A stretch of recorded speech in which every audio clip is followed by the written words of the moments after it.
Press+1 was at the 2011 Juno Awards, catching up with the big names at this year's event. Here are some of the highlights from behind the scenes.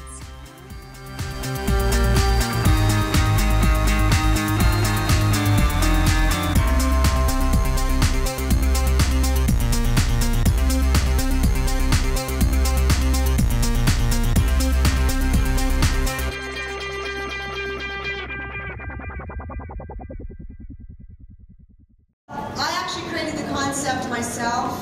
It's not a reality show, it's actually a documentary type thing of an isolated experience in my life, documented in real time.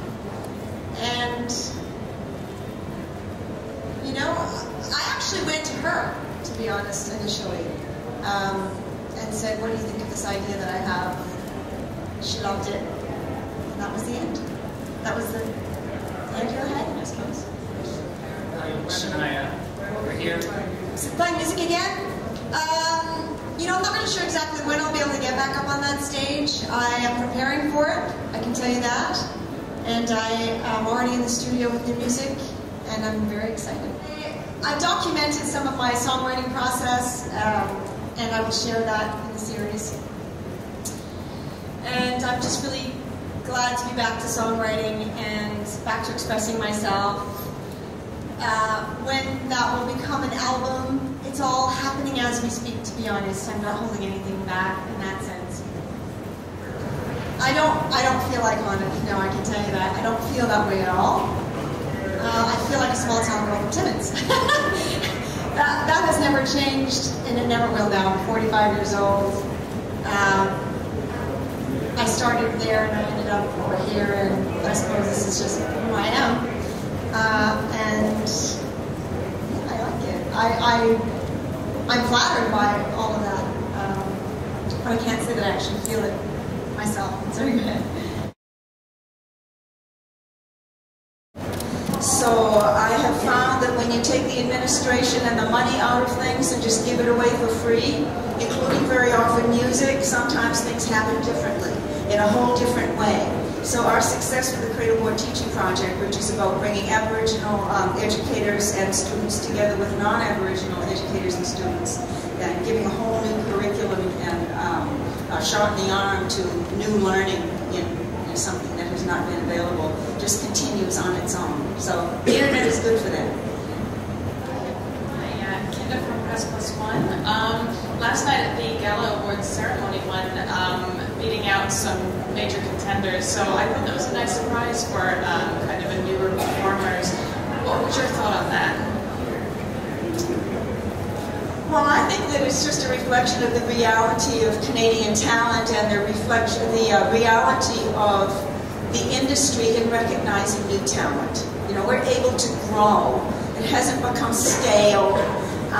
There are established artists always around, but there are so many new artists and new groups, new categories, things you haven't quite looked at the same way before. So.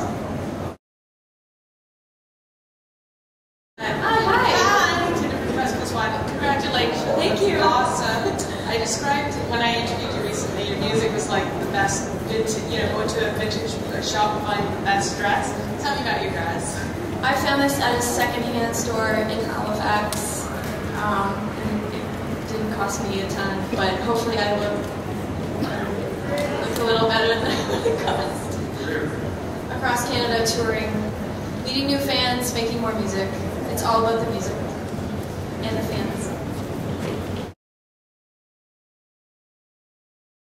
I've never really been the type of artist that wanted the focus on himself so much. It's really always been about the work. And I'm very fortunate that people have found their way to the music that I've made and the songs that I've written. I'm in the studio mostly all the time, and this was a very refreshing break because I've become like, when I write, it's like the two closest things to me are the songs and insomnia. You know, it's like I'm in the middle of this insane time that all I'm doing is was writing songs even when I'm sleeping. So, but it's been really good. I'm really proud of the moment I'm in musically. There'll be some surprises that I hope as usual. So it's a good one.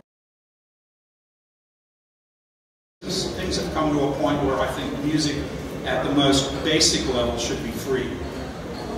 And so that's different. But that's not to take away from artists making money. But I believe that music at the lowest level of quality should be streamed free. And the only difference today is that artists, that the listeners, who in today's times, nobody has any money. You know, so music has to survive. And for music to get around the world, it has to be free. But the only difference between that and the old radio is that you only can get the free music at the lowest quality, which is streaming, which is very low, even worse than MP3s, which we all know are very low. So, so then after that, the music is sold because you know what it is. Some artist comes out with a record, they come out with the record, and it's streamed free, like a new music service, perhaps like Google, or a new music service like something else that hasn't come along yet, could do this. And then if the record companies and everyone would realize that it's not a good idea to charge people to enter a record store, and then you have to put the system of supplying music to the people into a different level of quality by putting it in the cloud and making it available to everyone to download at different price points for different quality levels. The MP3 level, the CD level, the DVD level, and finally the Blu-ray level should all be matched in the cloud with downloads, so that you can have all levels of music for sale at all quality levels. And that would be a way that maybe it's a little scary to give away music because everybody's so worried about what's happening, but really, the people should get the music, and that's number one. That's what's going to make music live.